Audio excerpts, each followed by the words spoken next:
Local news for Tuesday the 30th of October. Featherston is set to get its own market, with stallholders currently being called for.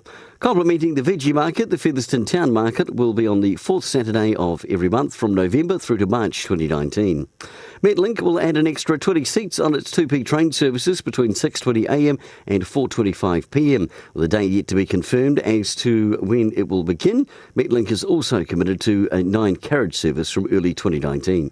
And applications close on the 15th of November for the next round of funding from the Wairarapa Sports Education Trust. Individual and group grants are able to be applied for, and the Trust handing out grants totalling over $60,000 in the last 4 years.